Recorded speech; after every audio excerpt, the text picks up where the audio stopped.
welcome everyone. Welcome to Mark's Day's Creative Differences, a monthly live stream where I talk to writer friends about those little things that make a big difference to their craft and careers, in the hope that we can give readers some insight to the creative process and writers and other creative folk some practical advice that they can actually use. I'm Mark Stay. I'm an author, screenwriter, podcaster, and if you're joining us live tonight, feel free to ask questions in the comments and take part in the conversation. And I'm flying solo tonight. Emily's not here. Emski normally is doing buttons and things and stuff. She's not here tonight for reasons I shall reveal at the end. So I'm pushing all the buttons tonight. So like I say, this is live, so excuse me if things go wrong. But a big thank you, as always, to Dominic Currie for his jingle, which sounds suspiciously like Stevie Wonder. Suspiciously like Stevie Wonder.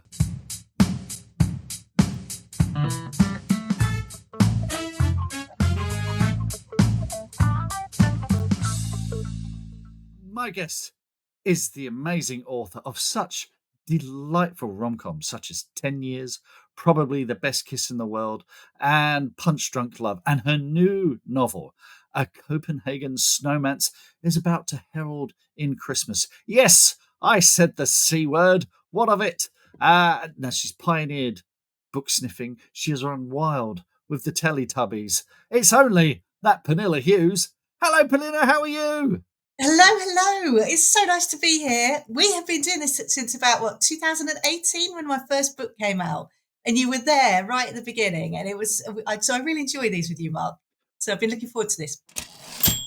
My absolute pleasure, and welcome to the Creative Differences podcast. It's great to have you on. Now, folks, feel free to put questions in the comments, and they do come up here. There we go. Mike saying evening all. Hello, Mike. Good to see you. Thanks for joining us. Yeah. Now, let's talk about your new novel, A Copenhagen Snowmance. Now, we got pastries. We've got Hygge, if I'm pronouncing that correctly. We got Tivoli there on the cover. We got Scotsman with a kilt. Tell us more about this wonderful novel. So this is a fake dating trope of a novel. It's a story about Anna Lundholm, who goes to Copenhagen. She is a Copenhagener, but she lives in London, and she flies into Copenhagen for just one day, in and out. That's her plan, but is grounded because of snow and is stuck there. And so she turns to a Scotsman who does indeed own a kilt and asks for his help. And that's what we then follow through this rom-com. Excellent stuff. Now, Tivoli, tell us about Tivoli, because I've seen on Instagram you've actually been there. You were doing research, tax-deductible research, I hasten to add. Of course. Yeah, so Tivoli is in the heart of Copenhagen, and it's like the original fairground. I think Disney himself took inspiration from Tivoli. Oh, really? And it's still there as a pleasure garden, really. You can walk through it during the day, and in the evenings, or the late afternoons and evenings, the rides go on, and then we've got the beautiful lights. And it changes with the season. So they've just closed today to take down Halloween and then to start Christmas. So within a short space of time, there will be lights, Christmassy lights everywhere, and Christmas stalls, and it will just be charming. And so I did go last December just to see for myself, really just around town, because I knew which places I wanted to include, because it's not just Tivoli, there are other places within Copenhagen that I've placed scenes, and I just wanted to be able to visualize them as well. So I know the city, but I hadn't been there in December. Of course, cities kind of change at different times of the year, don't they? So it was just good to be able to see it at the right time. So yes, you've got my tropes there. We've got one of those little. Yes. Little kind of one of those social media things that we have where it says, so we got fake dating, forced proximity, Hygge, pastries, friends to lovers, he falls first. Now, some of these, he falls first. Okay, I get that. Fake dating, yeah, okay. Forced proximity, that sounds a bit odd. What's going on there, Pernille? What's that? Okay, so this is if you're a romance reader, then that's a very, very common trope. So the forced proximity is you are stuck together with the other person. So it could be something where they're stuck in a lift, or they're snowed in, which is the case here. Or just any of those buddy movies, that you used to have, like where they're oh, what's the one with Mel Gibson and someone where they're kind of handcuffed to each other? That would be classed as false proximity as well. That you don't want to be together, but you are together, and it's quite a known one within romance. And the one that is He Falls First is a newer one actually, where readers are enjoying that thing of he fancies the MC, but she's not quite there yet, as opposed to her falling head over heels and just basically chasing him, which often, used to be something in the past. So they're a Yes. bit balanced there. Yes, absolutely. Now, Hygge. No, Yep. I only have a vague idea of how to pronounce that because I worked for a publisher a few years ago when Hygge was a huge trend. Tell us what Hygge is. It's Hygge, isn't it? Yeah, so hygge is one of those words which is a feeling rather than a definition. I think they like Wales have one, isn't it? Heareth, where it's about this longing, even though you may never have been. It's that kind of a sense of, and hygge is that kind of coziness that you have. Generally with other people, like a coziness of community, but you can actually just puddle around at home, just being cozy by yourself and hooging by yourself. If you were in your house with candles and throws and you were warm and there was a hurling storm outside, you could still be having hygge because you're having fun with the other people, you're playing board games, you're just cozying up, and like you're content. There's a contentment to it as well. Go. So when you have those nights in a pub where you only just stopped in for one, but actually there were friends there, and you see, you're having a real chat, and it's not a full on bender of a night, but you're just having a lovely time. It's wet outside, you don't want to go out, you're just having, but you wander home, you think, oh, that was really lovely, that coziness we had, and it was good to see them, and we'd share that being together. It's the sharing of the being together. That's Mm. hygge. Love it. Yeah. Love it. Comments from the folks joining us live. GB Ralph, former guest. I'm all for pastries and fake dating. Fair enough. Always for the pastries. Yeah. Always for the pastries. Kylie Dunbar. Kylie, we've got to get you. Kylie is an author as well. We've got to get Kylie on the show at one point. Kylie saying, I loved this book. Kate Kenzie, another author. I can't wait to read this. Someone called Emily Stay Newton. Got to do that research in person. Who then goes on to say, forced proximity feels similar to there's one left at the hotel and we have to share. We need So to talk that's later, kind Emily of Stay Newton. well, we can have this chat, Emily, about tropes and kind of sub tropes, because that's a trope device. Because that one Oh, bed is it's one of those points where it could be a one bed or one tent or one. Or I've seen one sleeping bag, which I thought was inspired, and it's one of those things where people love to see it, and it is one of those moments where you are so vulnerable when you are asleep and when you are in bed, actually, to then have to share that bed with somebody who may or may not be of interest to you is it's a real frisson kind of a moment. So yes, it is sort of. I think it's, if you were to draw it out on a map, then forced proximity down to one bed, they would be stemming from each other. I think this comes back to that panel we once did, Mark, at the yes. RNA conference, didn't we, RNA, on trope? yeah. And We that did did, come yes. up. Yeah. That was great. That was really good. Mm. Cool. Andrea is joining us.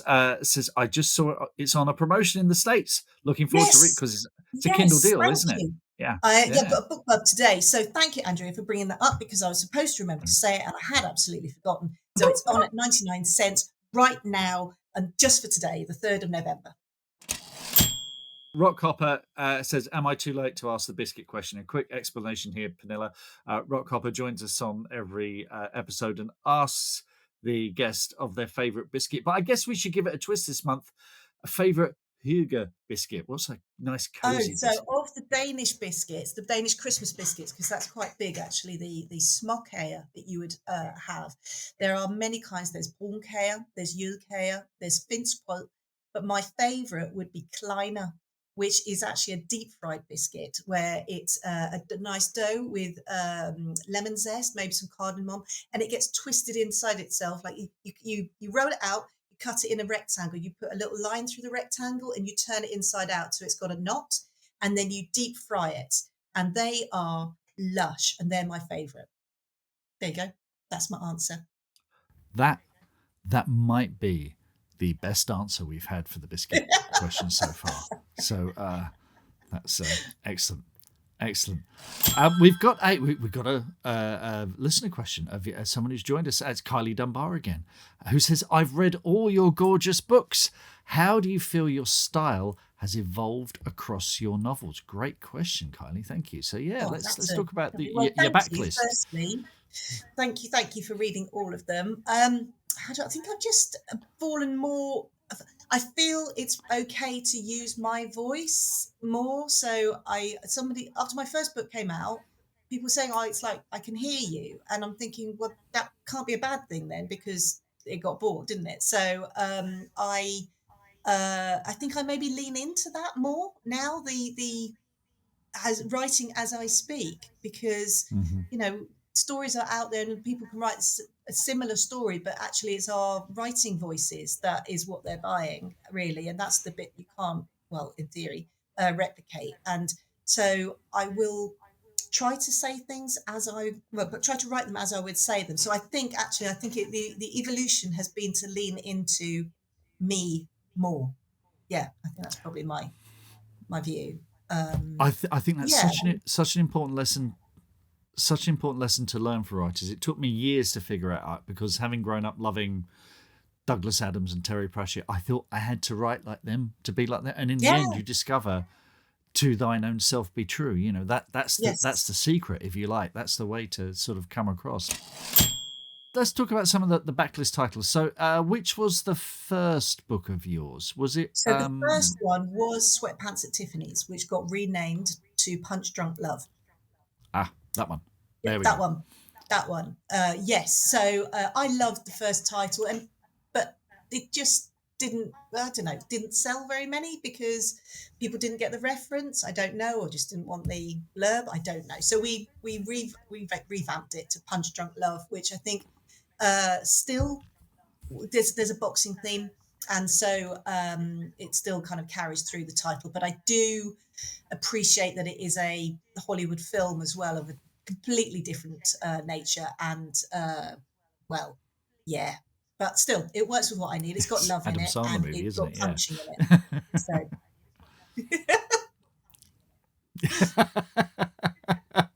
And second book was probably the probably best the kiss best in the kiss in the world. world.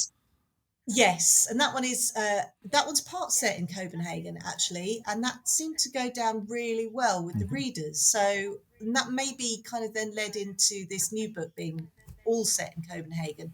But that one again, I came from a trip where my husband and I had been to Copenhagen. We did a tour of the city, having been there many times before.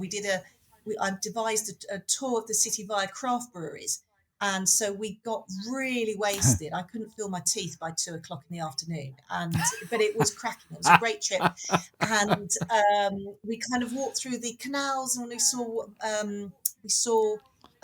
what's it called, houseboats, and I thought, oh, I fancy writing something with a houseboat in it. And actually, craft beer is another craft, isn't it? So having my main character want to be a Brewster kind of came about in that. So I'm very fond of that book, actually. Yes.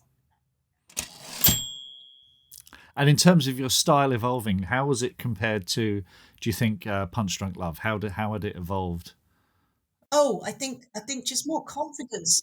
I think I learned so much in that writing, in publishing the first book, about how editing works and letting go of things, and Mm. finding the each the funny, because they are funny books. Then that really looking at where is the humour and where's it to be found, and but also good the depth of characters. I think I just the confidence that I gained from the first book meant that felt I could delve more into them, and also that thing of bringing more of yourself to your books. Insofar, I have this tip that I give newer writers, which is to lock yourself in Mhm. a room with a glass of wine and a pad and a pen, and then write down all your personal flaws, and sip on the wine halfway through if you need to, and then delve even deeper than you've been planned to. Because by the end of that exercise, you will have a list of flaws which you understand and you know how they play out, and that you can write about in a very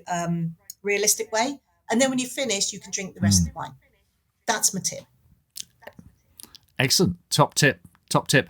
And then we come to 10 years.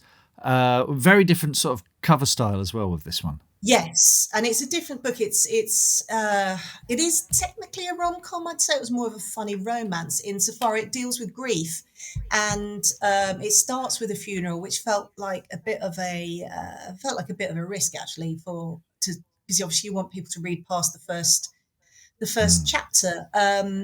But this came from a conversation with my editor where she was looking for something that would span a long period of time and have haters to lovers theme. And we talked back and forth about what that could look like. And then on the tube on the way home, I was kind of thinking, actually, I think it needs an engine to drive it through these many years, because why would you keep coming back and meeting up with someone if you hated them? So it turned out that the engine for this story is that Becca and Charlie meet up every year to complete a task which was in the bucket list of what was her best friend and his fiance. So while they do hate each other, they still want to honour her by doing these tasks, but the only way they think they can get through it is to do one a year. So that's why the book spans so many years. So the split of the book is that each year has 2 chapters. First chapter is like kind of a catch up of what's happened in the past year and how they've grown and developed. And then the second chapter is the actual task. And we see how they get on and the roller coaster of them moving from haters to lovers. Yeah. Excellent. Thank you for your question, Kylie. That was a great one. Yes, Thank you. We've got another question from Andrew, which sort of follows on from that, really, because you mentioned the conversation with your editor. So Andrea says, at what point in the process do you decide what tropes you're going to use? Do you go in with a plan or develop a plot and then identify the tropes? So you talked about having a conversation with your editor there. Is the editor kind of saying, this is what's hot in the market at the moment, this is what people are looking for, or is it a sort of more of a two-way thing?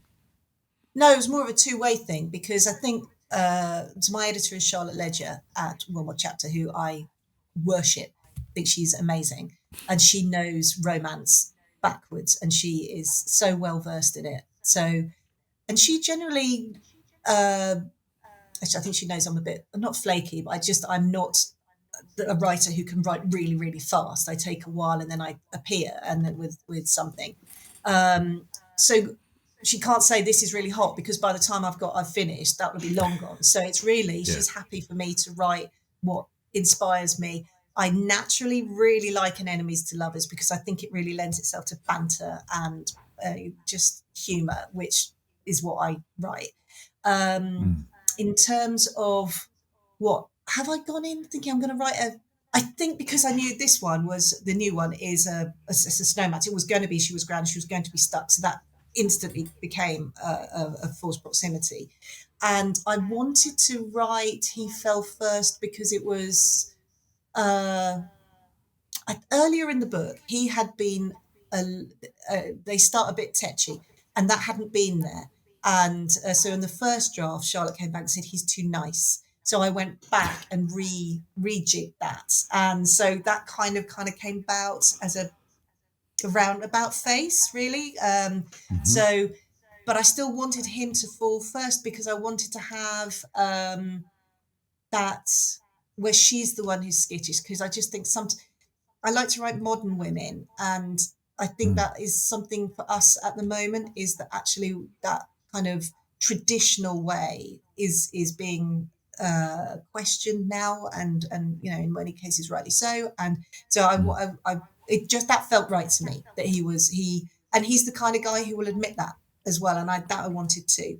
So I think, in answer to your question, Andrew, I think it's just the story will sometimes take me to tropes, because this kind of comes up and okay, that's a fake dating trope. Fine, we're doing that then, are we? Okay, off we go. And other times it's a case of I just want my character to be this character. Maybe it's sometimes in opposition to the previous book, or it's like, I fancy writing someone like this time, because in this job, if you can't please yourself sometimes, what's it all for, Mark? What's it all for if you can't have fun Yeah, with it, yeah, And I so, agree. yes, I will write what what tickles me and what I fancy writing, I think, currently. Yeah. Excellent. An excellent question here from Claire Hutchison as well. Do you know any authors who are very shy but still manage to navigate the world of publishing? And that, I think this applies to so many authors because, Yeah. we sit, like I say, lock yourself away in a room, tap at those keys or scribble on a notepad or whatever it is. But I think sometimes we're expected to come out, singing and dancing and doing live Yeah. streams in front of complete strangers. Yeah. So do we all have to be massive egotists to do this? No, I don't think you have to be, but I do think you have to find some way that you can stomach in putting yourself out there. And I'd always say to any writer, find your tribe, find a writing group, find some kind of coven, as I have, who supports you. So all of you as a group, you may all be shy, or actually some are more extroverted, but just having the group that you trust that supports you and celebrates you and can commiserate with you is a great start.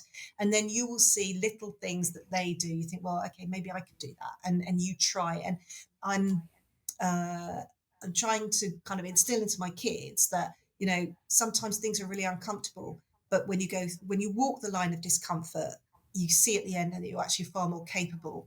Yeah. And that's not just my kids. I just took a pottery course, and my God, I was bad at it, and I felt so uncomfortable. And I see that I'm a perfectionist, and I see that I don't like mess, and I felt anxious, but I enjoyed it the next day because I thought, oh, look, I did that, but at the same time, oh, it was so uncomfortable.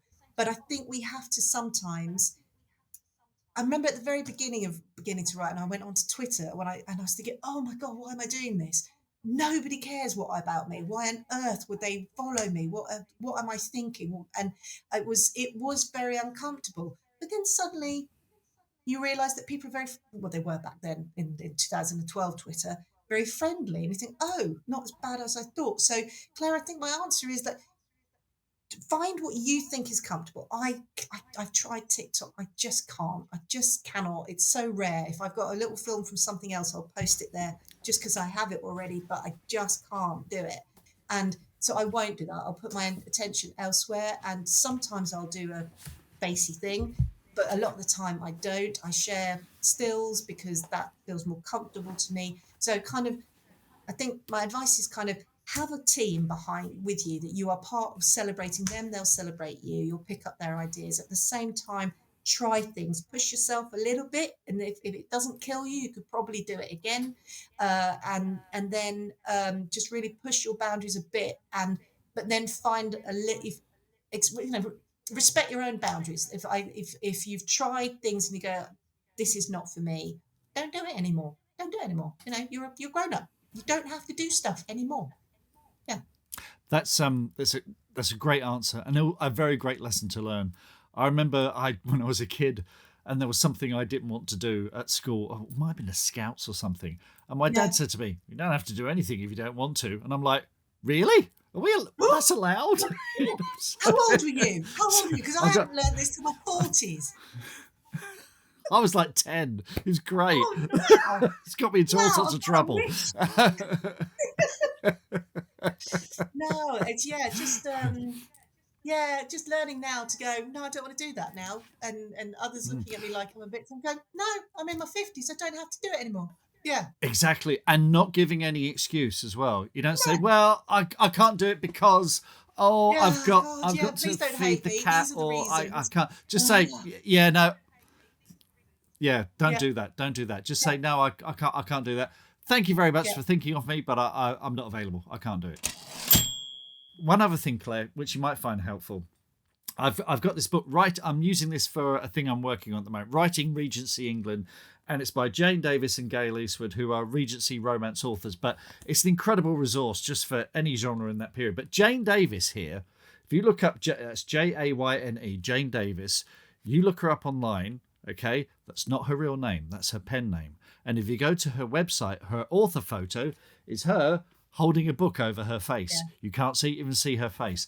And she's been hugely successful in writing Regency romance. And one of the reasons is her blog is a brilliant resource for Regency history. If you want to know how they danced, what kind of money they used, how they dressed, the houses that they lived in, she's put it in a book as well, which I wish you'd do as an ebook, Jane, so I could search for it. But anyway, that aside. But yeah, she's made a huge career self-publishing and not having to put her face out there at all. So Jane is always the example I give to authors who think, hang on, do I have to go out there and be this like performing monkey kind of thing? No, you don't.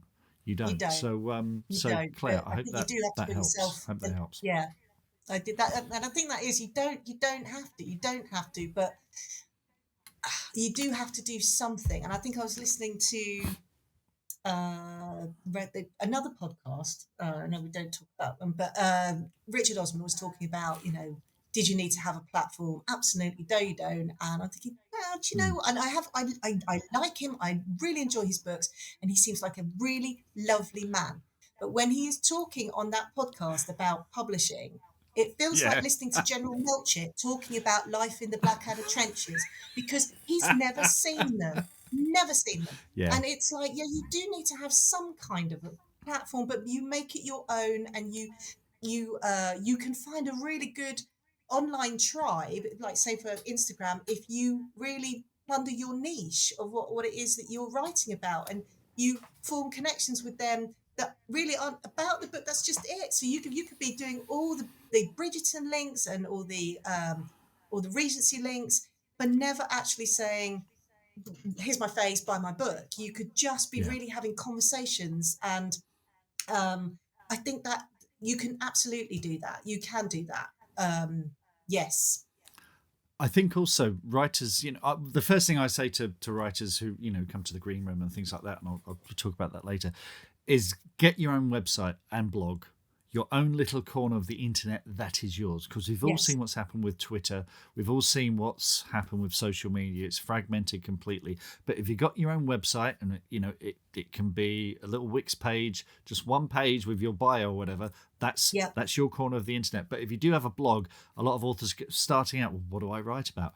Write about your writing journey. Write about the things that you're passionate about, because those little spider search engines will bring people to you. I remember Gerber Crombie, before he was even published, just started writing about his publishing journey. Oh, I've had the cover proofs in today. I've had the this, that, and the other. And it was absolutely, and it drew the right kind of fantasy fans to him. Or if you're passionate about the genre and your favourite authors, talk about them. Talk about how they've inspired you. Do it regularly, and it will draw people to you. So by the time you're published, you'll have a little tribe of people banging the drum for you. Well, it might not be huge, but they'll already be there, which is why I say start it today while you can, because it pays off in dividends much, much later down the line. So And isn't it nice to practice when nobody's really looking? Exactly, you can write I had a tiny on Blogspot, a little blog, writing from the edge of distraction, and I was just talking about what I was doing, what I was reading, and I still have the what I'm reading as part of my Now newsletter, which comes off my website. And my list is not, my newsletter list is not big, it really isn't, but I write every 2 months. I let people know what I'm doing. They've followed me on this last journey, and I get a lovely responses back, and it's so uplifting to know that you're not just shouting into the ether. Really, there is someone, and even though I was just shouting into the ether, there was always one or two people who would just pop up from all sorts of places. So, but I did it on the quiet. It was almost like testing it in the dark, because no one would see if I made a prat of myself. And so start early, definitely. Great stuff. Claire says, great advice, thanks. I will apply myself. It's worth it because I love writing. And that's the important thing. Love the process, because it's the only thing you can control. You can't control anything else, but, getting those words on the page is the thing that you are in control with. So I really hope that's helpful, Claire. Let's talk about, there's one thing I want to check this. You're still okay to talk about this because there was a bit of a gap between Yeah. the last book and this book. 3 Yep. years, I believe. Yeah. What was the gap? What was that gap about? Well, I think I thought so. It was coming out of 10 years, which I wrote during COVID, which was a really weird time to write a funny book. So Yeah. you when you're writing something like that, which deals about in grief, but it's in a humorous way, it was about finding light and shade across the time. And if you're writing when you're locked down and can't leave the house and the world is a scary place, it's quite difficult at times to find the light. But we did it and we published the book. And then I just couldn't really start. I couldn't really start anything new. No, I did start something new and it was god awful, so bad. Right. And I just had to just bin it. I gave the first bit to my editor and I said, and I never give her bit parts. I always give her a first draft. And I Yeah. said, I just can't write this. Here's the first thing. I'm embarrassed to give it to you. My toes are curling just hitting send because it was so bad. So I binned that, and I thought, oh God, maybe that's knocked my confidence a bit. But it just got worse. And eventually I was finding I could not think widely, I could not think deeply, I couldn't make decisions. And when you're plotting or just writing, you have to make decisions all the time because everywhere you go is a fork in the road, isn't it? And I mean, Yeah. I Yeah. literally, I could pull up to two identical parking spots and I could not work out which one to park the car in. All of that ability was just gone. It was, yeah, brain fog. And I generally didn't know whether I would ever write again. And I would meet up with my writer friends and everyone would go around the table, where you at? And I'm just going, no, still nothing, still nothing. And I was thinking, I don't even know if I can come to these anymore because if I'm not a writer, then I shouldn't be here. And it was beginning. I tried maybe a little short story and I just managed to, but I was brute forcing it out and it was just really hard. And I've hit my 50s, so I had then I decided to go on HRT, and that really did make really I could see some change there, and that was great. I knew because I was trying to work out, do I even want to write? Because if it's like this, what am I going to do with that? And and then I changed my HRT, just honing it, and again, it made it a little bit better. So I was thinking, okay, this is working for me, but it's not there yet. And then my joints were aching. So I'd been to see the doctor anyway and he said, oh, we'll try a bigger patch. And so I did that. And then one morning in last November, I woke up and it was like my brain had cleared. It's not cured, but it was cleared. And I wrote a synopsis over that weekend and I sent it to Charlotte and said, hello, remember me? 3 years ago, we published a book. And I have a synopsis. If I wrote this, would you be interested? And she just wrote back with full caps, just going, oh my God, yes, we need it by February because it's a Christmas title. So I wrote like flappers between November and February. And so that was the first draft. And then, of course, we were on a Christmas schedule. So the next draft it was quite fine tuned. And then the final draft got handed in on the 31st of July. So, yes, that HRD did it for me. I understand it doesn't work for everybody, but it worked for me and I can write again. And I am excited to write again. For your editor, because I think we worry and we hear, we tend to hear so many negative stories about publishing these days and people getting dropped if they're not an instant hit and blah blah blah. So for your editor to get back to you and say welcome back, that's extraordinary, isn't it? That shows such confidence in your writing and patience, I guess, on her part. But that's that must have been a relief, I imagine.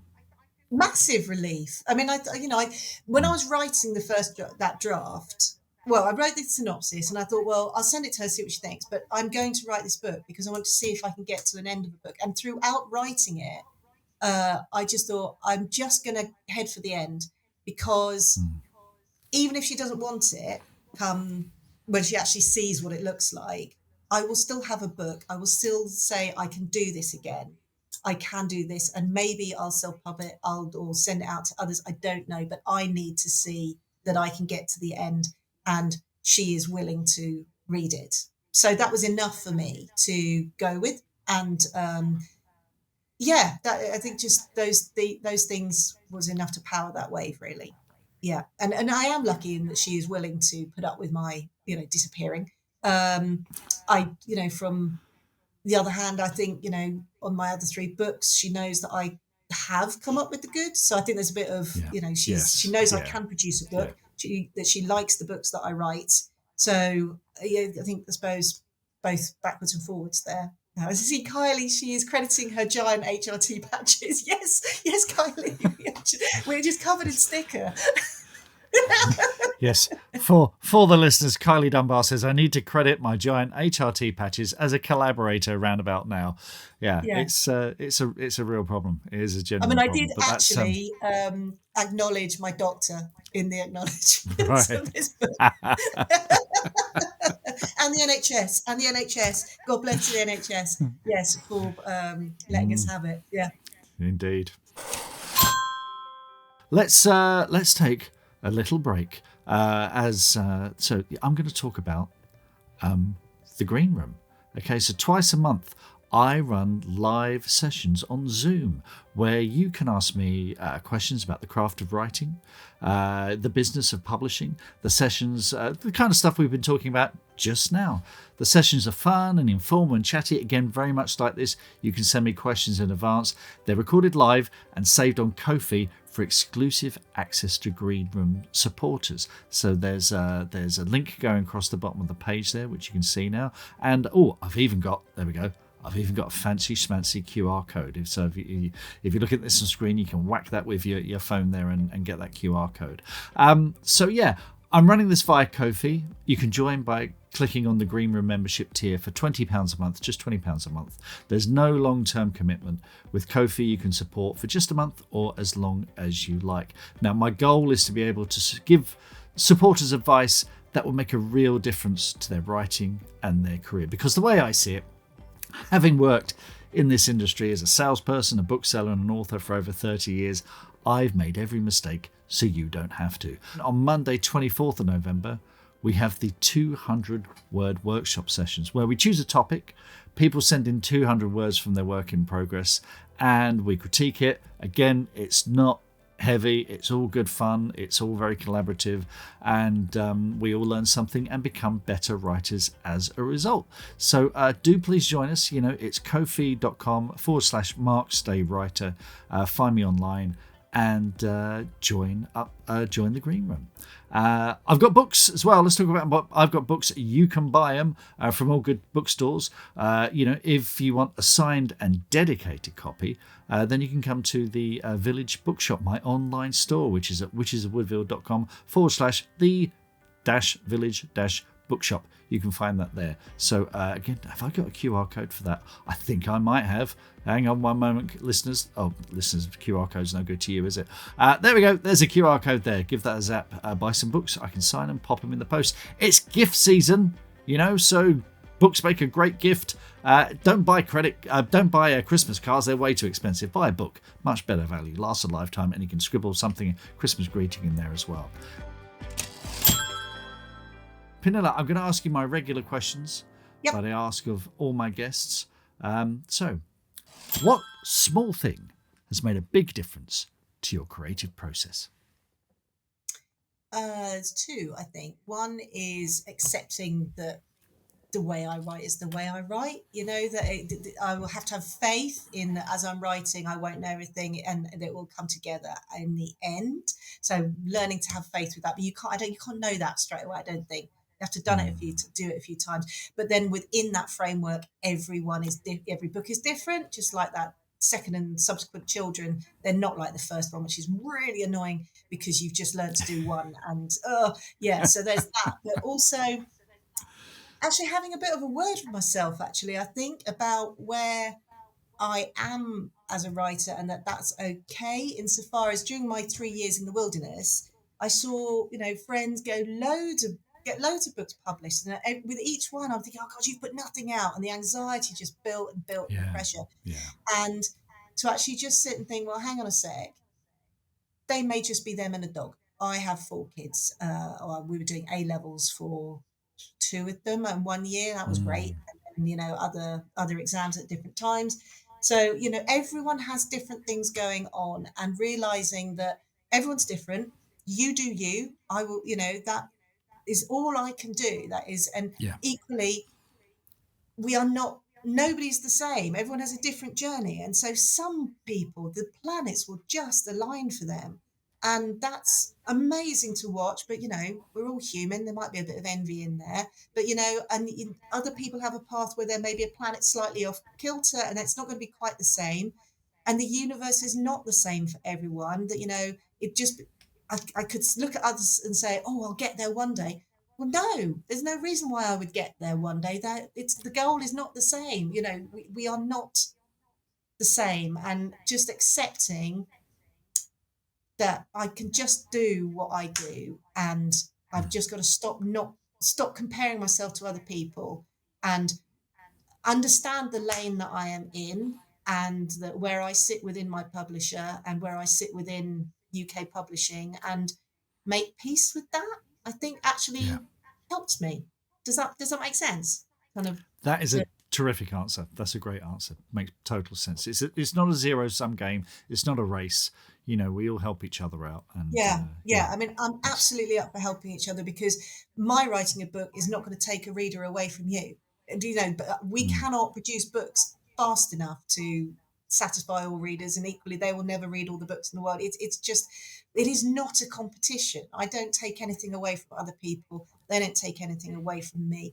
It is just, like you say, we can all work together, be part of a community without needing to be unkind or unhelpful. And I take great joy when I can support other writers, and when I meet with my group and we just support each other. And it's such a big thing as part of my life as a writer, insofar as it's not that celebrations are far and few between with this, because it's a really slow process, and it gets delivered to you in really odd ways. Sometimes in publishing, these things happen, but you're not allowed to talk about it, and then by the time you are allowed to talk about it, it's such past news that okay, right, okay, that's done then. Yeah, And yeah. it's like kind of, but to have people who can celebrate with you at the time, and if I can then help support people and make them feel good, that is a right now joy to me. And therefore, I will try to do that as much as I can.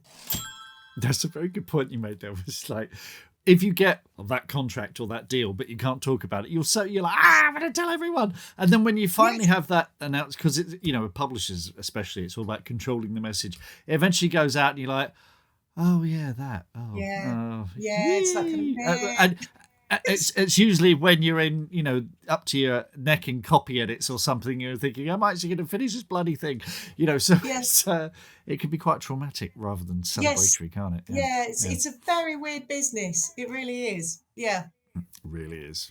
Yeah. Next question.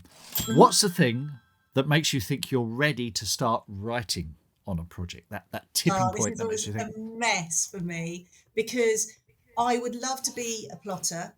But I think I'm more of a hybrid. So I will plot, and then I kind of get stuck on the plotting because it's too hard. And then I will sit there stuck, and then I think, oh God, time is vanishing. I must write now. So then I launch, and then of course I've only plotted up to a certain point, and then I run out, and then I think, oh, I should have spent more time planning. And so the very beginning is this real push-pull kind of dynamic, which is quite uncomfortable. But then in the end, I just think, okay, enough. You just got to keep plowing forward, keep going forward, don't go backwards. And in the end, it kind of sorts itself out. But at the end of like the first act, already I've run out of plot, and then I'm just flailing a bit until I can then get my crap together and plow on. Yes. So when do you start? At the point where I just have my panic, really. I think that's when I start. Yeah. I wouldn't advise it. I'm absolutely not saying you should do it like this, because it's rubbish. It's rubbish. No, I'm finding that everyone has their own way of realizing, oh, I really have to write this thing and I should probably do it now. So yes. Yeah. Conversely, how do you know when you're done? So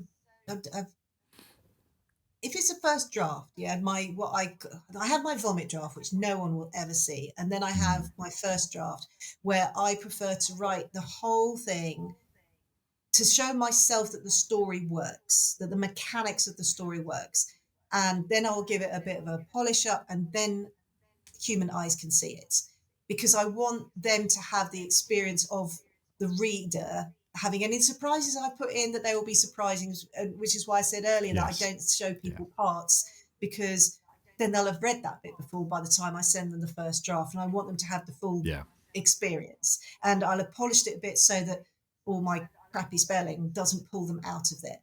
But I know that that is just a first draft. And so Charlotte will then come back and say, like she did with this book, he's too nice, or, other things. So I will know already that I'm going to go back and do definitely a hero pass, because for some reason I can never quite get a grip on them straight away. Um, but I'm open to that. I know that's coming, and I'm completely chilled with that. And then we go again. But I have to know that first pass is that first round, that first draft works at least on some level. Even if they come back and say that's going to have to change, at least I've got it to work once. So in my head, that means I can do it again. Having said that, I hate the breaking of a draft, because I got it to work. So now I have to Yeah. destroy it again, and it really sits badly, but I know I have to do it. In terms of when is it finished, when my editors have said, I'm happy now, and then I have got to the point where I'm quibbling over singular words, I go, it's time, because you're about to go insane, and walk away. And that's when it goes. But that's not to say that when I then listen to it later, I go, oh, why didn't you say it like this instead? It's never finished. But yeah, quibbling over singular words is the time for me. Yeah. When you can't see the wood for the trees. You mentioned a hero draft there. Is that where you go through the whole thing just focusing on the protagonist? I might combine it with a different one just because for efficiency.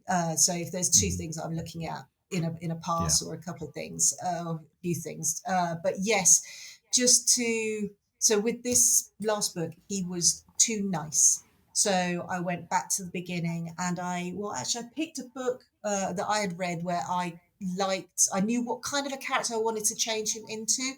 I read someone else's book where I thought they had done that well.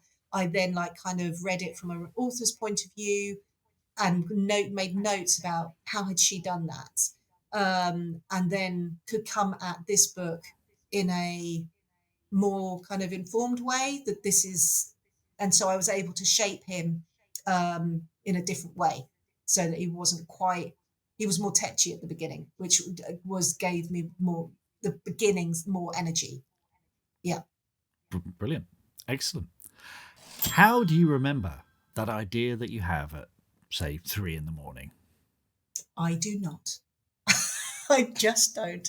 Because when I wake up at 3 in the morning, so I have done this, I've had a pad of paper and a pen by my bed, and then I scribble Yeah. in the darkness. And then in the morning, I see that the scribble's gone down the page, and I can't actually decipher what it says, or I realise that my bestseller was based on, and the patio door was open. What, what nonsense. So I've realised now that A, my notes are rubbish at 3 in the morning, and B, my ideas at 3 in the morning are a load of tosh anyway. So I just go back to sleep then. Guys, yeah, Very it's good. not for me. It's just not for me. No, very good. What's the biggest mistake you've ever made in your writing career? Well, I think I'm going to invoke the wisdom of Mr. Worldwide Pitbull at this point, that there are no mistakes, there are must takes. And I Very good. think the view is that, so I think it's fairly documented in past podcasts, that I had an English teacher who was my careers teacher, and I wanted to be a journalist when I was 15. And she basically said, you can forget that. Your writing isn't good enough to be a writer. And she didn't come up with any other plan Bs where I could have used my writing. And yeah, anyway, I didn't write for 10 years. And so now I look back and I think, well, maybe that was my mistake, to allow someone else to tell me that, to not go, I'll prove you wrong. But I was not that kind of person back then. And so I didn't write. But on the other hand, I've learned stuff in those 10 years. I have experienced things that I can write about. I have hopefully matured a bit in my head. So I can think about people and observe them, and I bring that to my writing. So from a point of view of it being a must take, it's like, yeah, I learned things which I have then percolated and have my worldview now, and that's what I bring to my book. And had I started, if I kept writing and been writing these books at 20, yeah, I could have been that far much further ahead in my career, but I think maybe I wouldn't have had the emotional maturity to be able to write the books that I write now. What's the best happy accident of your writing career? I'm going to say getting pregnant with my twins Ah, because I had 4 children under the age of 5 suddenly, and that meant I couldn't work. I went back to work technically for 14 days between child 2 and 3 and 4, when they didn't make me work it. But that's all I could go back for before I went back on maternity leave. And the thing was, I was only ever going to be breaking even if I'd gone back after child 2 in terms of childcare. So obviously I couldn't go back. And so I was at home, and it meant that I could then think about, well, what do I want to do to keep my brain working? And that's where I signed up to do a writing course, which then brilliant. led me on this journey of finding where my writing voice lay, which, because I tried children's books and then middle grade and then YA and finally women's fiction, which is where I am at home. But I think it was because of the boys that yes, that happy accident is why I'm got to writing. Yeah. Brilliant. Love it. Is there a character or a story swirling around in your mind that you want to write, but you're not ready to write it quite yet? Yeah, I think there is a story, but I do believe that you write a better book if you bring something of yourself to each book. And I can kind of plot that in my book. So Punch Drunk Love is about who decides what you are capable of. And that kind of comes back to that English teacher, that I decide what I'm capable of. And the second book was about control, that my character had to give up some control in order to get what she wanted. Well, I was trying to wrangle 4 kids. I was vastly outmanned, and so I was quite controlling, and in order to be, so I was looking at that. And then 10 years was, I knew I was heading into a period of my life where I would be experiencing grief, but I hadn't had a big grief yet. And so that book was kind of looking at that and how I might deal with it. There's like 3 different points of view of grief. So I think I'm just too cheap to buy therapy, and so my books are just like me kind of working through stuff. Me too. Yeah. Yeah, so I might just annotate the books and hand them over to the therapist and go, here you go. But so I think it's that is oh god, I've lost the question. What was the question? Remind me of the question, Mark, please. Is there a character or story yes. swirling in your head So that yes, you want to write but not ready yes, yet? I do. And I think there is a story which is kind of on the fringes of, I'll get to, of my list of where I don't have a lot of ideas, but I do have a little queue, and it's on the fringes because that one feels I might have to dig a little deeper down than I'm really comfortable going at the moment. So I'm not ready yet, I think, is the answer to hit that one. But I will. I'm sure I will. And otherwise, we were also talking the other day about, if you had to pivot from your genre now, where would you go? And I was thinking, if I had to do something else, it would be cozy crime, because I can't not write funny, and I would still want some romance in there. I just have to. And if I'm not a plotter, how do you plot a crime? So I'd have to learn that. Yeah. Well, you've just answered Claire's Hutchison's listener question here. Oh, would you write in any other genre? There we go. Yes, cozy crime. And GB Ralph, cozy crime, yes. Go back to the therapy thing. It's so true. My mum died a few weeks ago, and it was very sudden, and it hit really, really hard. And I've Mm. had a couple of people say, I mean, a lot of people in my family have had therapy, and so get some therapy, and yeah, okay, but the day after Mum died, I was editing a scene where someone discovers a body, and then just this morning I was working on a scene where a mother dies, and it's Yeah. just like you come at it and you think, I. It sounds weird, but it's like I can really write this now. Yes, you can. it's just It thanks, Mum. does inform It's your writing. is It really yeah. There does. these And it's it yeah. It's raw now, but it becomes a scar and it becomes part of who you are, doesn't it? you do, So and I you will guess write scenes differently. You will yeah, write people speaking about grief or loss in a completely different way. It's. I mean, so my dad died last year, and so in writing this, and not just this, but also people's reactions to that in other scenes and friendships and who was there and those all it's another life experience that will inform your writing in a way that it just couldn't before because you just didn't know. So yeah, yes, yeah, it's a I don't even know how to describe it. It's such a colossal thing in your life, and it's so sad. And there is, the love that you can't quite direct somewhere, but at the same time, you now have this asset that you can mm, draw on and yeah, really honor them with your ability to express to other people what you've yeah. experienced. Yeah, going back to that thing you were talking about writing in your 20s, and I mean, my writing in my 20s was terrible, and I'm glad I never got published or on screen or anything like that, because it would just be the embarrassing early books or whatever. And I've talked to my daughter about this because she's writing and she's very good, but I did say to her that you need to fall in love, have a shitty boss at a job, and experience Yeah. grief. I think she's done all of those now. So, Yes. Okay. so She's packed she's in. Okay. she's ready to rock, But Yeah. yeah, I think you need to have lived a bit, frankly, to Yes. And write then about and then life. be willing to put yourself on the page. Um, That's the hard bit. That's the trick, yeah. isn't it? Yeah, Yes. yeah. Let's get to the fun bit. What is bringing you joy at the moment, Pernille? Tell us what's making you happy. It can be books, movies, TV shows, music, games, whatever makes you happy when you're not writing.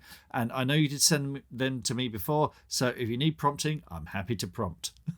Well, I think I'm part of the national following of celebrity traitors at the moment. I mean, There we it's go. just a joy, and also watching how they play it so differently from the civilian traitors. Insofar as they all know each other, and they're all kind of respectful of each other, so they're all being kind of nice in many ways at the same time, and they have some kind of a hierarchy. It's just a very different dynamic, but a charming one. So it's there's I'm really enjoying that, and of course they've really glammed it up or camped it up. Claudia is Yeah, fantastic. So yes, that is and also it's good to watch as a family because you can kind of discuss at the same time, and that I really really enjoy. Um, I Slow Horses I think is excellent writing. I haven't quite got onto the new series. I'm just finishing, and I just think that's written so well. And yeah, sorry, not just written well; it's acted brilliantly. So yes, I think that's cracking. And I'm allowed to say in anticipation of the Great Pottery Throwdown, which will start just after Christmas, which I think is some of the most wholesome television going. I think Bake Off is lovely, but the clay thing is so nice, and they're all lovely to each other. And Keith crying when he's moved by something that people have made, I think is so touching. And when I did my little pottery course just now, I thought, well, Keith might cry for me, but it's not because I've done something brilliant. It's just from how far I've come. So yes, that I'm looking forward to. Yeah. Music at the moment. I can't work to yes, this chap. What's his face? Ludovico. Um, Ludovico yeah, Einaudi. yes, Einaudi. and he Apologies for was the getting that soundtrack wrong. to my last book, where I can't work when there's words to music. but at the same time, I need something to break the silence. And so his music was really helpful because I could just have it playing, and it wouldn't, because I was in this like slightly fragile state of mind where I was just having faith that I could write again. To then mess with it with words would have been tricky. So this worked really well. And I also found Vitamin String Quartet, who do the music to Bridgerton. So they take modern songs and they play them in string quartet, which is beautiful, but I really enjoy. And so that is something that I really like. And Yeah, I think, on on your recommendation, I looked them up today, and they have a Studio Ghibli album, just string quartet versions of Studio Ghibli soundtracks, and it's just gorgeous. It's really, really isn't nice. it? They're fans. So thanks for the rec. That was a great That's one. good. Yeah. That's good. I could do something that music wise that was just yeah. Anyway, what else? Books. So obviously I've just written a Christmas book, but I'm now that all the pumpkins have been packed away as of 2 days ago or 3 days ago, the Christmas books are coming through, and that is just lovely to be able to cozy up with books about cozying up. And so, yes, Julie Kaplan's Christmas on Fifth Avenue, lovely, lovely book. I felt I'd been there.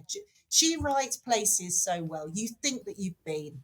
And so that was a joy. I've got Cressida McLaughlin's book coming up, The Secret Mistletoe Promise. I'm in the middle of reading The Christmas at Scottish Lodge by Donna Ashcroft, also a joy. So, yeah, that's my kind of reading at the moment, getting into the season. And yeah, you know what? When you tell someone that you celebrate a good thing, and people go, "Oh, that's nice," and you're thinking, "No, no, it's a much bigger thing than that."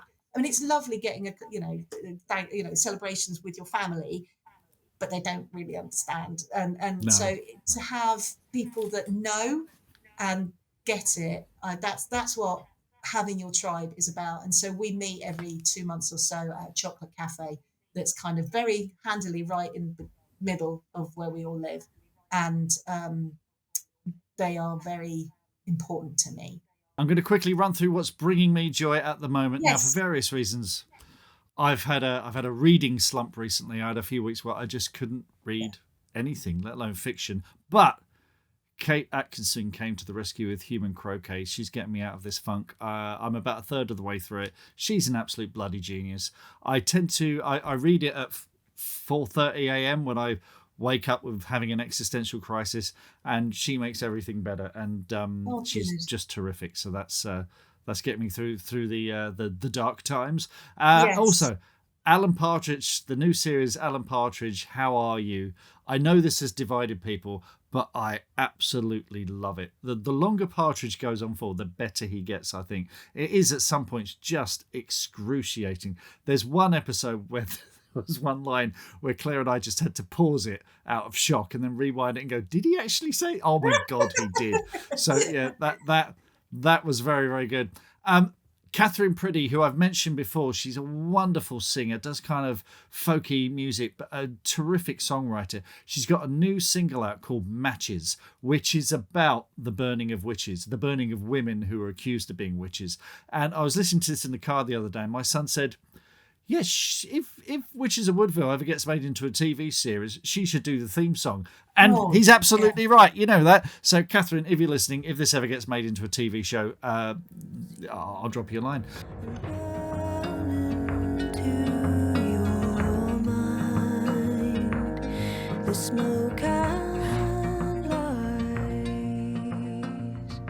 And the other thing that has just brought me joy is my daughter got married last week on Halloween, on Friday 31st, Halloween. And talk about, it was just a perfect day from beginning to end. Absolute supreme joy, and absolutely loved it. So yeah, that has made life very, very good. And I really hope you've enjoyed this episode of Creative Differences. You're going to find all the links we discussed in the show notes for this episode, and on the webpage, Mark Stay's Creative Differences. You can come and find me there. A huge thanks to Emily and Kai who'll be editing this and chopping up our gibberish into some sort of semblance of order. And thanks also to Dominic Currie for the jingle, which we're going to play one more time.